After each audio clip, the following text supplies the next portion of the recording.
নমস্কার।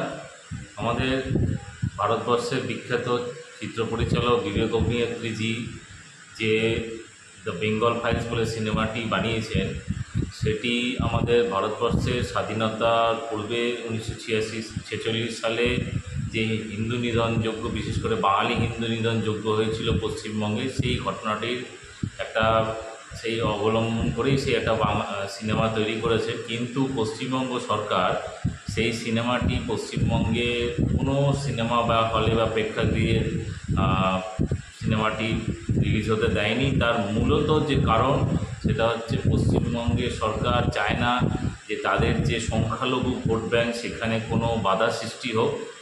আর এটা যে পশ্চিমবঙ্গের সরকার যে মূলতই একটি মুসলিম লীগের সরকার, সেটা আবার একবার প্রমাণিত হলো। তো আমরা চাই, আমাদের পশ্চিমবঙ্গের সাধারণ মানুষ চায় যে এই সিনেমাটি যত তাড়াতাড়ি রিলিজ হোক পশ্চিমবঙ্গে।